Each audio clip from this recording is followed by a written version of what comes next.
পর ম্যাটার করে না যে তুমি কতটা লেখাপড়া জানো আর কতটা শিক্ষিত। ঠেলায় চা মোমো ফুচকা বিক্রি করা দাদাটাও দেখবে তোমার থেকে বেশি টাকা কামায়। আফসোস হয় কিনা যে এত লেখাপড়া এত শিক্ষিত হয়ে কি লাভ হলো? আর 50-এর পর কেউ কতই সুন্দর হোক না কেন যায় আসে না, রিঙ্কেলস পড়বেই, স্কিন ঝুলে যাবেই। সব থেকে সুন্দর দেখতে মানুষটাও বাজে দেখতে হবে একদিন।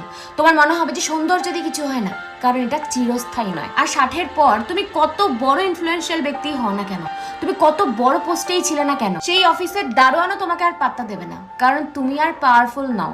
তাই 60-এর পরে পাওয়ার, বড় ছোট পোস্ট এইসব আর ম্যাটার করে না। আর 70-এর পর বিশাল বড় বাংলো বাড়ি এইসবের আর কোনো ভ্যালু থাকে না, কারণ হাঁটুর ব্যথা এত বেশি থাকে যে এক জায়গা থেকে অন্য জায়গায় যেতে ভীষণ সমস্যা হয়। আর 80 ক্রস করে গেলে অ্যাকাউন্টে কত টাকা আছে সেটাও ম্যাটার করে না, কারণ যতই কোটি কোটি টাকা থাকুক না কেন খেতে হবে তোমাকে ওই 20 টাকা দামের ট্যাবলেট। তাই আমরা যে এত টাকা ফেম কামানোর জন্য উঠে পড়ে লেগে আছি, একদিন দেখবে এই সবের কোনো ভ্যালু